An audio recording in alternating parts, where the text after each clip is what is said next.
Hello and welcome to Anxiety Twins. My name is Lee H. Stillman. I'm Andrea Menchaca. Thank you for listening to us and watching us. Don't forget to like and subscribe. Do we want to talk about the Odyssey, which we've seen twice now? We've seen it twice because we love it. That should let so the review. If you want to hear a review of the Odyssey, clearly we loved it. Wait, you were gonna give me two or comedy. Or comedy? Yeah. The Odyssey. Those are the two options. The Odyssey. I could talk about the Odyssey for 3.5 hours to be specific. So as long as the movie is. Yes. Okay. I want to go shot by shot with you to avoid talking about comedy. Anything but that. Okay. So what are your, so you enjoyed the Odyssey. Obviously we both liked it. Yeah. I don't think I've seen a movie in a theater more than once because we saw it in the IMAX the second time we saw it. I don't think we've seen a movie. I haven't seen a movie twice in the theater since like Titanic. Did you really do that during Titanic? I saw Titanic. Because that's what a lot of people did. That's why it was like breaking all the records because people wanted to see it again. But I don't. Also, this time we saw it at like a regular movie theater near our house. And then when I learned that apparently there was like a 70 millimeter version, we went to Hollywood Theater, and that was our first time at Hollywood Theater. What did you think about that place? I think it matters where you sit. You got to get there early because you didn't realize that we didn't have seats already. It wasn't like pick your seats ahead of time. You have to I think it matters if you're like sitting in the right spot, but like where we were like in the back, way off to the left, and it wasn't. Yeah, it didn't really enhance it much. Yeah, for me anyway. I like that theater though. Yeah. I mean, it's like how I like Baghdad and Laurelhurst Theater, like all the... You like old theaters? Local theaters. Shout out to vintage local theaters. Shout out to vintage local theaters. So let's talk about the Odyssey then. Let's talk about it. What overall, did you have any... I mean, the only thing that I would say is just that it's hard to focus on the story when all of the actors look so good. Like Anne Hathaway is too young to be this guy's mom. You think so? Yeah. Are they? I don't know how the math works. I think she would have had to be like 15 or something. I need to do the. Well, hey, I mean, way back then, maybe that was normal. Who knows? That was the time. Matt Damon. There's a lot going on with him. I don't know what it is, but there's a lot happening. Yeah. They do a good job of make him looking older. Yeah. I mean, he is older. I mean, yeah, but like the difference, like from the beginning of the movie to the end of the movie where he's supposed to be an old man, and because it jumps back and forward, I thought they did a good job. I feel like the only difference is the beard. The difference is like the hair and the beard, but he does look like more less touched up or whatever they do. But yeah, like everybody, what's the name of the character that like saves him at the beach? Sinan? Yeah. I don't know how to pronounce the name, but it's Elliot Page. Yeah. Well, she looks amazing. I don't know what? She? Elliot? Her Who are you right talking? there. Oh, Charlize Theron. Yeah. Why didn't you say the name? That's what I was pointing at. I can't read. Okay. Yeah, Charlize. I thought you meant Elliot Page, who was at the beach at Troy, like that. No. Okay. Yeah, Charlize Theron. She's supposed to be like out there living by herself and like fishing to survive, and she looks like she's in a perfume commercial. Like then she has like so many different like chic outfits that I'm like, I would wear that. Like, where is she getting these like adorable rags? Yeah. She opens the store, rags are us, like fishnets and stuff. She looks too good, and then all the time she's like, try to remember while like doing like a smizing. Yeah, she's smizing. She's like, what else can you tell me in my beautiful face? I mean, we can go over. Also, like, just the fact that like white people do not fare well in the sun, like how she has been pretending to look. I'm like, you would be red. Your whole face would be like burned. You'd be like old leather. It would be bad. Overall, I really like the movie. I do have like a lot of like nitpicks. I do have like a lot of feelings about like a lot of the character choices or the actor choices too, but just in general. But overall, like I really enjoyed it. I'm glad we saw it twice. What was clarified for you in the second? Because you wanted to see a second time. Yeah, and I think I told you this right after we saw it again. I felt like what was clarified to me. You made fun of me for being a girl and being like, I didn't understand his motivation the entire time. Everybody's motivation to like go to war and destroy each other. I'm like, why can't we just get along? And I think I realized that. So he was just like a peg in the machine, and he always knew that there was no way to avoid war, and he wasn't going to get home until something was figured out. And so that's why he went ahead and came up with the idea of the Trojan horse, so that they could win, wrap it up, go home, and get back to his wife. But then he didn't want to go home. It's not that he didn't want to go home. It's that after he was like, okay, I did it, he realized that his idea was actually like the most destructive thing possible. And now he felt too guilty to go home. He didn't feel like he deserved anything good after that. But what I didn't understand the first time is like, then why did you do it? Like, and then I think the second time I figured out, I understood that he just knew that it was up to him to figure out how to get home, and that was like the only way that he could foresee would work. Yeah, the military wasn't going to let him go without the job being finished. Yeah. So one of the issues that I had with the movie was I don't think that Christopher Nolan is really great at, like, he's good at sci-fi, but not fantasy. So by sci-fi, I mean like he's good at like movies that are about time travel and Blue people. Oh, that's not him, but that's a different director. But or like getting into people's dreams, like stuff that's just like obviously that's not a real thing that you can do. I mean, they didn't do a great job explaining it. But he can you can explain it. It's still like vaguish. But I don't think he's really great at what I would call fantasy, which is like monsters and things like that. Whenever I saw a monster on screen, it just felt like it was out of the realm of possibility because everything else seemed so grounded. And then when I see a giant, I'm kind of like, you know, although the Cyclops, I'm kind of like, I mean, I don't know. I mean, this seems kind of silly. Like this doesn't seem like this. It seems like it's from a different movie. I also like so the Cyclops in general. Also, the Cyclops was making artisanal cheese. Yeah, it was. Yeah. That wasn't the weirdest part. The weirdest part is that he was in black and white, whereas everybody else was in color. I was like, why is he gray? He was sepia. I don't know. I think it was just because it was the candle. It was not the candlelight, but the fire. No, we do see him outside too. Yeah, I guess he jumps out into the water and he's still gray. I mean, he's not like black. He's not black. It looks like the movie should be in black and white when you look at him. It's like, well, where are the skin color people? So I think part of it was because they used a puppet or a guy. They used a puppet and a guy in a costume. So it was like more real. It wasn't like CGI or anything. I'm sure there was some CGI. Yeah, when they get to the second spot and there's more giants, they're like, Jesus, where is the land of tiny but really aggressive people? Like, when are these guys gonna see big comparison? Yeah, it just every time something like that happened, it just felt kind of like this feels like it's from a different movie, like that. And then I don't know what the sea monster is. There's supposed to be a dragon with 8 heads. I forget what it's called, but it didn't. First of all, it didn't look like a dragon. It just looked like a bunch of tentacles going out, and it just seemed like I don't know. It just didn't feel. And again, it wasn't black and white. It was like old. I don't know what you're saying about the black and white stuff, but it is gray. I do agree. Yeah, I mean, yeah, it was like rock colored, like it was blending in. Yeah, it just felt like this was.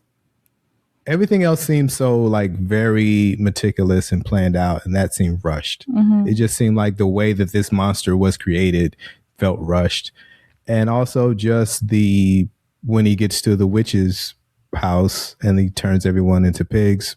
It turns into a horror movie for about 5 minutes. Yeah. That felt like too much. It felt like, I mean, it would have been just as effective for we to see them as men 1 second and pigs the next. Like right. that all that. I was thinking about that during the movie, like what an awkward scene for her to just be like, is this good? Should I and do I keep doing that? And the guys are like, oh, please stop.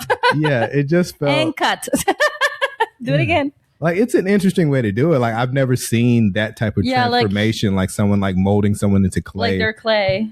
It's an interesting thing to do. I don't know if it felt necessary. And also like the giant men that you were talking about, there was no build up. There was nothing. It was just like they went there and something awful happened and they just came in. Mm-hmm. There was no real like rhyme or reason for what was happening.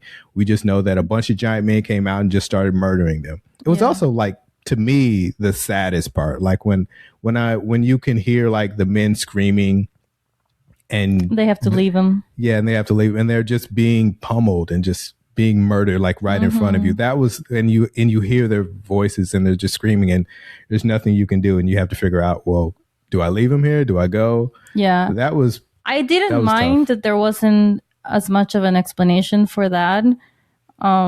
As much as I mind the witch story being so long. Yeah. Because it didn't go anywhere. Like, if the point is, like, everywhere they go, this cloud follows them, that's fine for them to land somewhere and immediately they're like stranger danger and they get murdered.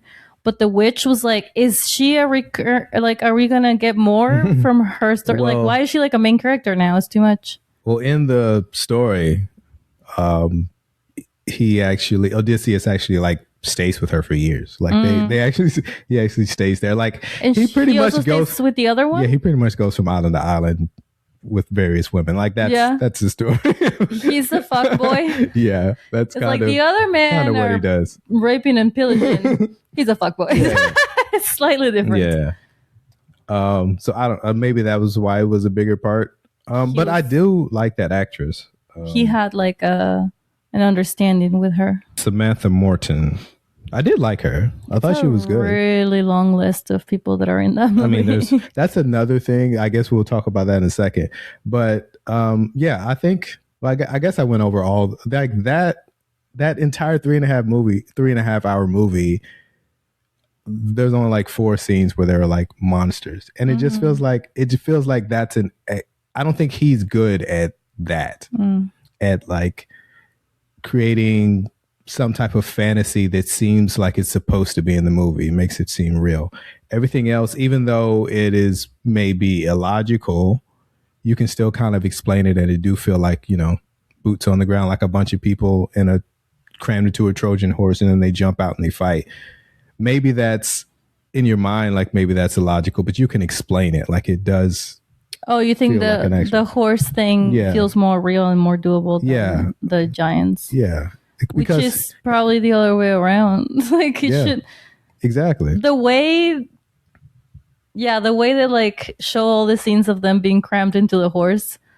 I feel like I've seen drawings and I've seen like other interpretations of the story, and it was never like that. It was always like the horse is like horizontal so that people can sit like normal.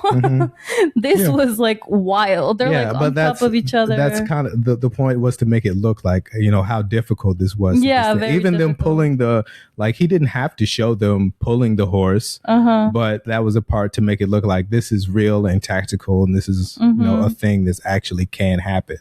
And I think he's really good at that type of thing. But fantasy, I don't think he's great at. So I didn't. For some reason, as a comedian, I didn't care for the bits where they tried to make it funny. I don't think there weren't that many. Not like many, but just a handful. Felt out of place. The suitors, I probably were trying to be the funniest. No, the suitors are just like caricatures of themselves, which is not really like meant to be funny. There's only like when he kept like. When his second in command, I don't remember his name, but he would like find land and he'd be like, "You lucky son of a bitch," or whatever he said. I don't think that was like meant to be funny either. There was like the one where the guy that gets left behind says like, "You can give this back to my father and tell them the story of what I did. Feel free to add some stuff." Yeah. Like that just felt like modern, like too modern. Yeah, that was another thing. Like, I'm not upset with it, but I was expecting it to be a little like to be the language of the time. Mm-hmm. And when it came, and I don't think it was a hybrid. Which it was kind of both. It was kind of like it was the language of the time, but also kind of like modern. Mm-hmm. And at the end of the day, I think it's a fine choice. Like, I'm not upset with the choice. Not the language, but the like the jests. The jest. I did it. I used the old-timey language. There was another one around the horse that I forget. There was like another little joke. Yeah, I don't know. I guess I wasn't bothered with it because there weren't that many. There was like I didn't want to. It was like 4 or 5 jokes, so I wasn't in 3 hours. Also, I don't think he's really great at like the fighting scenes, and that may be because of the cameras. But when the suitors, like when he's fighting all the suitors, it's supposed to be like a John Wick movie or something. Like it's him, it's Odysseus versus all the suitors. That was my least favorite part. It just went on forever. Yeah, it goes on forever. But also, it's not like at no point am I like rooting for him or against. It's just kind of like, all right, well, let's see how this ends, I guess.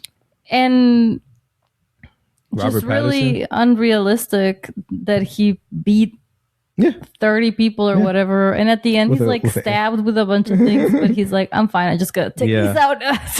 I mean, so they had all of the armor and weapons and everything upstairs, but like there's still axes there. All they have to do is untie the axes because he shot through all the axes. So if the men went over there, those are weapons, untied those axes, you got 20 axes versus this guy with with a couple of arrows. I think you can take him out. The old saying, we may not have weapons, but we had axes. I think you could probably take him out. I don't know. 2 birds with 1 axe. But also, I just don't think it looks. Yeah, like that seemed like a very good. And also, I think it may be because of this was completely filmed in IMAX. Mm-hmm. He was using IMAX cameras, and those cameras are so loud that he had to build like a shell around it so that the sound stays in.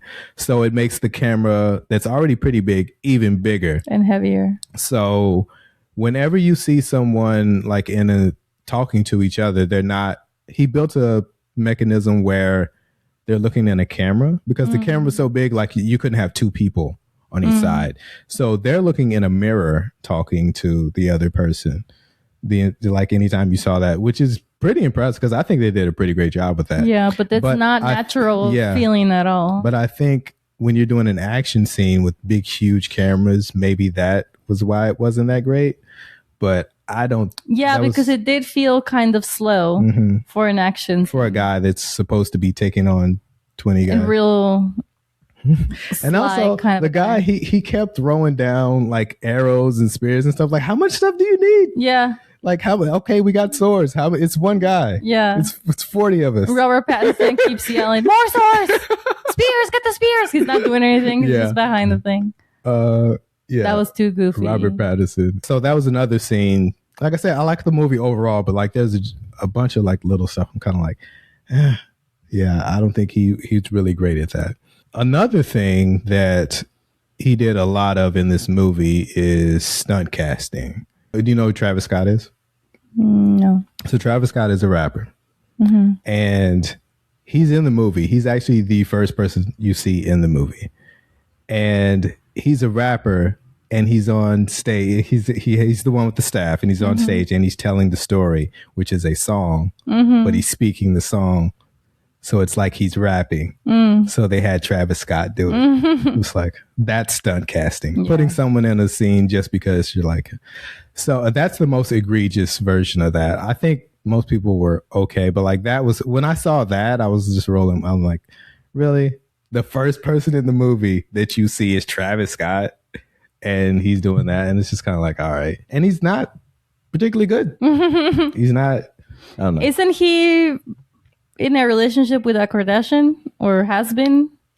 Probably. I don't know. Maybe that's why I'm not up on, his name sounds familiar to I'm me. not up on Travis Scott like that. But I think that there were a lot of people. He had a lot of famous people in this movie that didn't need to be in this. Some of them, yes. Some of them, no. I don't think Zendaya needed to be in this movie. Yeah. I feel like anyone could have played. That felt very much like they were like, I don't know, your husband's here. Do you want to come hang out? Come with your husband. Do you want to do a drop in? Like when you and I go to a show and you're like, Lee, do you want to do a guest spot? Yeah, sure. Okay. I guess I'll do a couple scenes. I mean, you'll be here, right? I don't think there was, I don't know. She didn't bring anything extra to that scene, to that. It could have been pretty much not anybody, but like, you know, could have just gave some other actor a chance. Yeah. Probably could have dropped the budget a little. She was supposed to be a goddess.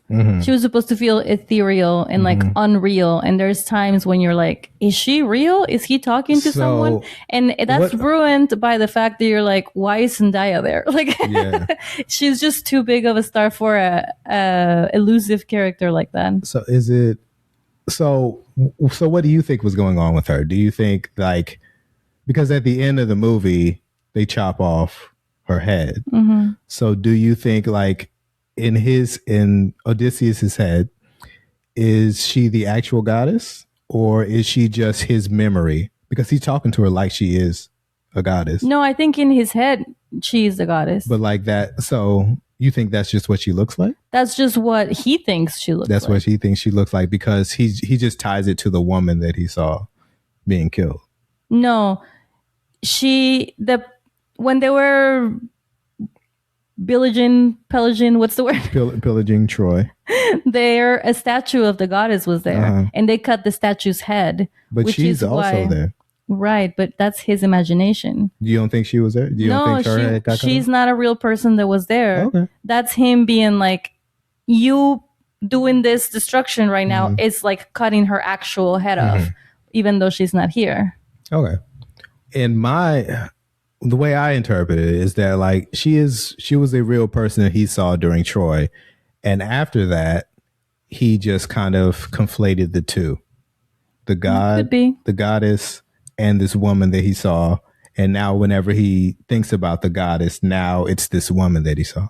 It could be because also as like the law of Zeus is supposed to be like to see God in everybody. Yeah. And so it could be like any random woman from the village. Yeah.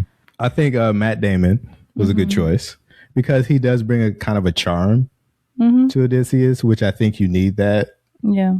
With this character, with the way he interpreted him. I did like Tom Holland. I did think he did a good job. I think he was a good choice. I think Elliot Page was good. Charlize Theron, I think, was a good choice. Yeah. Yeah. I think she was a good choice because like obviously this is a fantasy. This isn't real. Like, I also don't know in the real story, like what's her background? Like who is she? Calypso she's just a woman that lives on the island. I mean, like there's no like real story. Okay. Cause I didn't know that story. So I thought she was like, I believe a goddess or something. No, I believe in the story though. She's more of just like a Black Widow type. You know, she trapped him on the island. Like, and I think they did go really out of the way to try to make it seem like she actually does care for him. And she wasn't just trapping him in there. This was just what happened. Like they fell in love and this is what was happening. She didn't want to let him go, but at the same time, she knew she had to. So they kind of like, they didn't just make her just this evil woman that trapped him, you know? So good on them for that, I guess. What did you think of Anne Hathaway? I already told you. She was too Anne Hathaway. Have you seen like somebody posted something about like at this point Keke Palmer is too Keke Palmer. Like that's how I feel about Anne Hathaway being too Anne Hathaway in this movie. Yeah. Like I didn't really see a new side of her in this role, which I feel like that's what it called for. I talked about on the podcast a few weeks ago, I talked about Keke Palmer on because she was in I Love Boosters, and I said like I didn't say anything negative about her. I was just like, you're just not a fan. Yeah, I said I'm not a fan. You know, I'm not upset with anyone that likes her, but like whatever she's doing, like I'm not a fan. And like not a lot of people, but like some people were like, you talking about Kiki? I'm like, I didn't say anything negative about it. So yeah, I did love her at the BET Awards when she took the mic away from the guy and she was like, actually, I'm gonna do this. It's very Kiki. She's Palmer. like, I should have been the one that got hired to do this. And honestly, I agree with her. Yeah. I like Robert Pattinson. Like I never thought that Robert Pattinson would be one of my favorite actors of like this generation, but like he really is like because I think he makes like really good choices as far as movies, and I like most of everything I've ever seen him in. Did we see the 17 where he's dying over and over again together, or did I see that? Yeah, we saw that. Mickey 17. Yeah, we saw that together. I was surprised by that, by him in that. Like he was a different person. But you know, he's going to be in Dune Part 3. I really like. I mean, we saw him in drama. I really did you ever see him as Batman? No, that doesn't sound right. So he was. I liked it. Some people, because it was, I don't know, it was a little emo, I guess. Some people felt he was like emo Batman. Was he like? Kind of. Batman. Kind of. So some people didn't like it, but I liked him as Batman. Yeah, that's it. You nailed it. That was it. That was Robert Pattinson as Batman. That sounds exhausting. I mean, I thought the movie was a little long, but other than that, I thought it was pretty good. I never thought, like, you know, from Twilight that this would be one of my favorite actors, but like when I see him in the room, like, yeah, even when he's being like over the kind of like, especially in the last scene where he's like, get the arrows, get the swords, get the swords. I think he's trying to get away when he realizes that it's Odysseus. He's trying to get out. And he can't. I was like, that was a little over the top. Yeah, that was a little, but I don't know. I liked him in the rest of the movie. John Barenthal, who plays he plays Agamemnon's brother. I can't remember how to pronounce his name. Mm-hmm. He's the one that marries Helen of Troy, the one with the half face. Mm-hmm. Worth 500 goats. Yeah. So I think he's not like super famous, but he is like, you know, he is a known actor, and I think it was a good choice only because like he kind of brought like a bro energy, which I think is what they wanted for that character, to just be like a guy that Temecula would like hang out with and be like and learn from, like an older uncle or something. So I think that's the vibe they wanted. So I think he was a good choice. Benny Safdie as Agamemnon was a weird, like, maybe there's something about it that I'm not catching, but Benny Safdie is mostly known for directing. Let me see his face. He directs a lot of. What are you talking about? Well, the thing is that like you never see his face in the movie. Why? He plays Agamemnon. Who's that? The main general, the one with the big huge helmet on that you never really. The son of a bitch that throws his daughter. Yeah. See, you never really see him. I'm not like, I don't know if that's some inside stuff that I don't understand. Like, I don't know why you would have anyone, like, you could have got anybody to play that part. Anybody that's 6 feet tall. Yeah, anyone could have played that part. Need to be somebody. He barely had to speak. He barely had any real lines. You never see his face. Yeah, except the most you see him is when he comes out back from the death and he's covered in charcoal or whatever. So it's really just like, why was that? I don't know. It just seemed like a weird choice. It feels like it's an inside thing. Maybe I will say, back to the camera thing. This earlier last year we saw Wicked and Wicked for Good. And I don't know what kind of CGIs and cameras they used in Wicked, but they were like too dark. When it's nighttime and it's black clothing, black background, you can't see anything. You have no idea what's happening. In this movie, like that scene where everything's black and they're in the, what was Hades? it? When they're like Hades, and when they go back to talk to the ghost. Yeah. And they're like, death come from under the thing. That was like, you could see from one shade of black to the other, the contrast. You could see everyone's expressions. Like, that was insane. That was my favorite scene. That was a really good scene. That was by far my favorite scene in the movie, I think.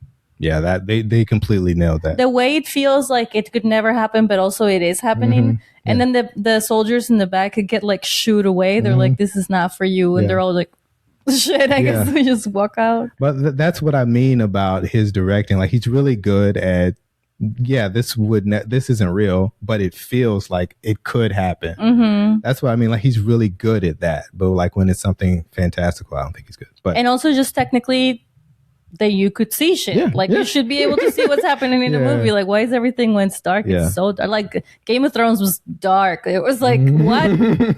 Who was just I can't tell. I don't know who that is. But Agamemnon is an interesting character because I thought about this. Like, he kills his daughter so that he can win the war. He wins the war and he gets murdered. Yeah. So he gets the thing that he wants. He gets it. But because he got what he wanted, he got murdered. So it's just like this very... Well, and also not because I don't know who is believing that those two things are actually related. I mean... that he threw his daughter... If you believe in Zeus. Thinking that was actually going to do anything. It was a made-up belief that nobody was really like checking. I mean, but everybody... But everybody knew that it was Odysseus' idea that won the war. How is that like related to... I mean, the kid being thrown out? He's the general. If they win the war, it's because of him. He's the boss. Mm-hmm. You know, I mean... Odysseus is just another soldier. And to think that you're going to go back to your wife and she's going to be cool. Well, I mean, you got to do what you got to do. I don't know. I mean, it makes sense. It's a 3,000-year-old story. It makes sense to me. Like, it seems like that's what they would do. That made total sense. I don't feel like that's out of the... I mean, if you read any mythology, it's what's insane. Even more unhinged is in 3,000 years, women have not gained any more rights than in this movie. They're still like, well, I can't be a queen. I've been sitting in this empty throne. Can't own the castle that you live in. I don't know. I just think Agamemnon's story it's very like mythology. Like it is basically every story in mythology is you can't go against the gods. If you go against the gods, something's gonna happen to you. But how did he know that the gods wanted his kid? Because that's what you're supposed to sacrifice. And he made the ultimate sacrifice. I forget what Odysseus said. He said something like a sacrifice is only as much as when he's talking to Penelope. I forget. Like he says, like that's the reasoning for it. It's a sacrifice is only as much as you're willing to give up or something like there's a line that directly relates to that. But, I mean, you're supposed to make a sacrifice, and he made the sacrifice to the gods so that he could win the war, and then he won the war, and he died because he won the war. Because he murdered his because he murdered his daughter. He's a dick. John Leguizamo as the old guy. I don't know if maybe this is just a personal thing. I've always felt weird. Which old guy? The blind guy? Yes, the blind guy. Isn't he Latino? He is. Yeah. Wait. Which is another thing. I need his name again. John Leguizamo. Which is another thing that kind of bothers me because so his first big acting role is playing Luigi in the Mario movie. Which one? In the 90s. Yeah. They made one in the 90s. Yeah. And he played Luigi. But he was Latino. Yeah. So he said, I believe, maybe I tried to look this up. I couldn't find it, but I could have swore maybe this is something I made up, but there's other stuff he's made up. But I could have swore he said that the reason why he got the part was because he was Italian and Puerto Rican. And like that was why he got, well, when there was backlash because like, why is there a Latino guy playing this like character? Yeah. He said, well, I'm half this. And now when people ask him about that, he says like, I don't know, he did it to like stick it to the man or something like that. Like that was more or less what he was going to do. Like, they're not going to let Latinos in movies. Well, I'm going to take this role away from them. They take roles away from us. That was his idea. But like, you were just like, this was one of your first movies. You just needed a job. You were no one. You were not a big name person. He started as a comedian. I don't know if he did like stand up, but he started out like I remember him because he had a sketch comedy show.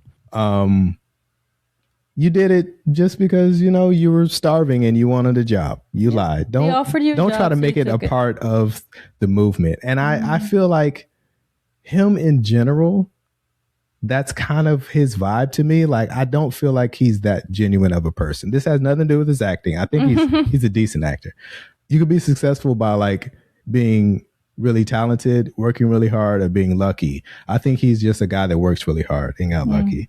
I think he's moderately talented, but he's got a lot of opportunities. But he's also said, like, in his career, like, he was Puerto Rican, like his entire life he's been Puerto Rican, and then it just came out like he's Colombian. Why he didn't? And his dad was the one that said that. He's like, no, you're not. Like, we're not. So I don't know. They were one fight away from him revealing that to everybody. So I don't know his vibe. Like, every time I see him, I'm never like happy to see him. I'm always kind of like, oh, yeah, it just bugs you. I don't really like this guy. You know, but, you know, so, but as far as the acting, I mean, as far as the character, I mean, fine, whatever. Himesh Patel is the guy who played the second in command. I did like him a lot. I thought Why does his name sound familiar to me? What else is he in? He's in Yesterday, a movie about whether the Beatles didn't exist. He's the only one that remembers the Beatles. He picks a lot of terrible movies. I think he's a decent actor. I don't think he picks the best movies. I didn't actually even see that movie. I just felt like I knew what happens. He's in Enola Holmes 3, which I just watched recently. Oh, well, he's probably in all of them because it's like Sherlock Holmes second is what he is. And in this one, he's a DCS second. Yeah, so I thought he did a great job. He's also been in another Christopher Nolan movie, Tenet, which is it's a good movie. I like that one. Some people scary. No. Oh. It's almost like Inception, but even harder to understand. Oh. I'm out because I'm still not sure I understood Inception. Oh my God, when that woman said that job. She thinks life begins at inception. They were like, do you mean conception? She's like, no. I love that movie. Yeah, it was a great movie. It was a great movie. That's where my life began. So there's only a couple of actors that I want to talk about. One is Mia Goth, who plays the chambermaid. I felt like anyone could have played that character. Yeah. I don't think that was necessary. I've seen her in other stuff, but I don't. Yeah, she's not like super famous, but she's around. She's around, like she's known. And then the other one is another character, an actor that I actually really do like. Don't think she needs to be in the movie. Was Lupita Nyong'o, who played Helen. She's a great actress, but like I don't think it was necessary. Like they could have gotten, like, she has 4 lines in the movie. There's no real reason. She has a pretty good sequence of murder. Yeah. I mean, yeah, she murders Agamemnon. That was the best part. Yeah. But I mean, women in male-dominated fields. I feel like they could have. She's like, I have a pink knife. Yeah. Murder. Do you think that, because some people are upset that this movie is woke, you know, because they put Helen of Troy, not a real person. Helen of Troy is a black woman. One of the most heroic people in the movie is also like transgender. I don't know. It just feels like it's anti-war. Some people are upset about that. But was any part of the script actually changed from the original story? I mean, obviously it's not the exact. I mean, it's a different interpretation of Odysseus. Odysseus is kind of seen like a badass and can do no wrong. I mean, I'm far from a scholar on the Odyssey, but I feel like the original was just about this heroic man getting back home and doing what he had to do, even though, you know, sometimes maybe he made some mistakes, but, you know, you do what you got to do. And this one was more about, I mean, I guess it's the stereotype of a great man, which is like this big leader that has like a lot of responsibility, all the things that goes along with that responsibility. I know it did feel like very anti-war. It was his regret. It was his biggest regret. Yeah, it's a great man. He wasn't just getting home. He was running away from his biggest regret. Yeah. The entire time. Have you seen this clip on Instagram of a creator that does the thing where he pretends to be listening to music and he's like, "What are you listening to?" The mermaid song from the Odyssey. And he's just walking around the street like, ah! He's like, ah! It's the best. It's the best music in the biz. That's hilarious. Because that's such a like stupid thing when he's in the boat when he's like, I'm gonna tie me to the thing. I'm gonna listen to the music of the mermaids. Like, that's a terrible idea. Objectively, yes. And he's like, no, because I'll be the first one to listen to it. Yeah, but like that's such a man thing. That's why you got to get Matt Damon to it. Like Matt Damon is charming enough to do that. Yeah, he's like, but I'll be the first one. It's like a little boy being like, it's me. I'm gonna do it. And they're like, oh fuck, this guy. But like anyone else would have do it, it would have been he just would have been like a jerk or an asshole. Or I also wanted to pay attention on the second watch to see how he sells the trip that they take at the end with him and Penelope, how he sells it to her. Because at the beginning of the rewatch, the second time, I realized that he was commissioned to go do this trip because his men they were left along the war, like the ones that weren't buried, were still obsessed with him. Yeah. So he had to go do that. That was like a must. It wasn't like a fun trip with your wife. So he's basically like, I know that we haven't seen each other in like 20 years, but I need you to come with me on a work trip. And she's like, of course, I would love to. I got something I got to do. Literally at the second after she thought that he was dying, like he's in her arms and she's like, no, don't die. He's like, I need you to come with me on a work trip. This guy just never done. Just can never chill. Remember when our friend Julia Correa saw the movie and she was like, it was too long. And I'm like, it's literally an Odyssey. This isn't like girls road trip. This isn't a 20-minute movie. I mean, that's where the word Odyssey comes from. That's where the word Odyssey comes from. It will be like, that's the only thing I know before I watched it. This is going to be long. Too many trips, I feel like. No, like they went on too many trips. I told this to Arlo, another comic who was also raised religious like me.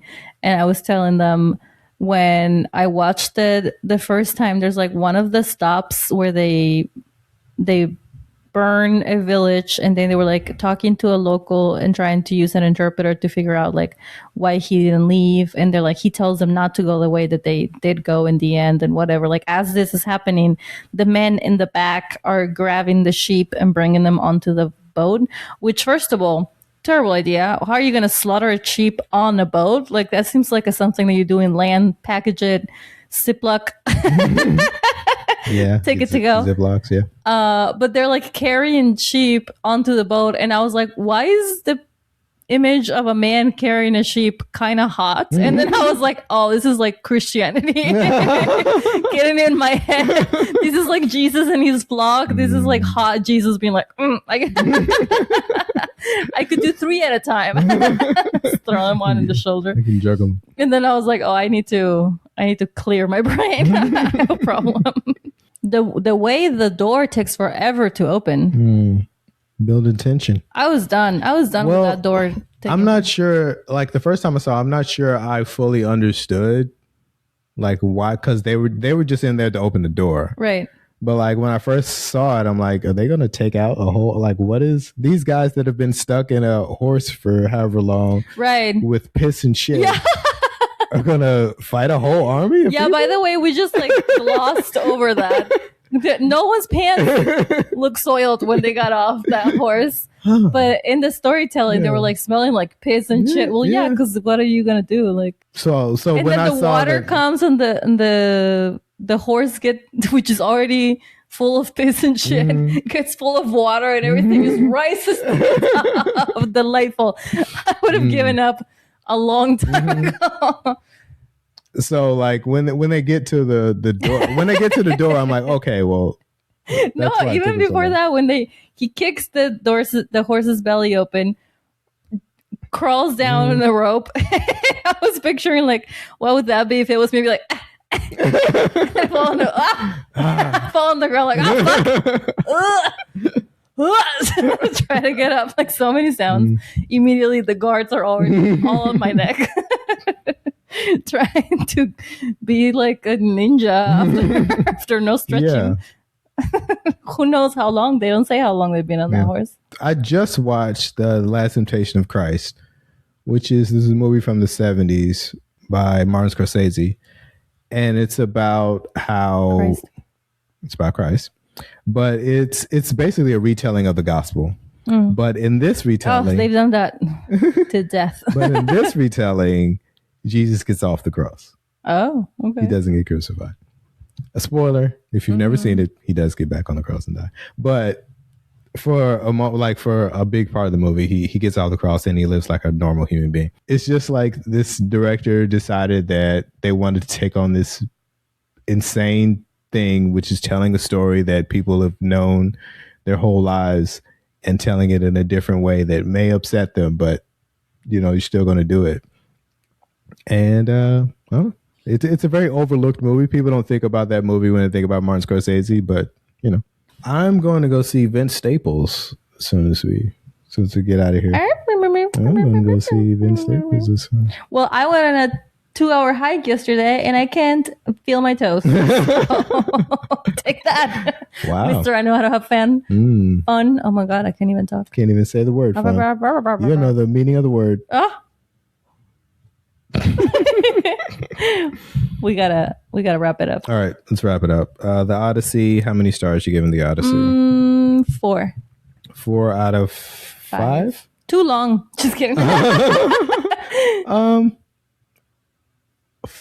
4.5. You just want to disagree with me. You just never want to be on the same page. And you wanted to say 4, but then you were like, "That's what she said." I can't. All right, I'll give it 4. Yeah. 4 stars. I meant to give you a high five, but 4 out of 5. So actually, I probably put it on my letterbox. Drum roll, please. What did I put on my letterbox? You actually think? What did I gave it 4. I gave it 4 stars in Letterboxd. We agree. We're on the same. And The Last Temptation of Christ, I gave it 5 stars and a little heart. Damn, and a little heart, and a little kiss on the forehead. Yeah. Yeah, I think it's just because I like the movie overall, but there's just too many parts from the You just love Christ. Yeah, that too. Yeah. Okay. Well, thank you for listening to Anxiety Twins. I thought you were thanking me. Thank you for being here. Thank you for being here. Thank you for being a friend. Thank you. We don't have the rights to that song. Okay, well, I'm wrapping it up. Yeah. Thank you.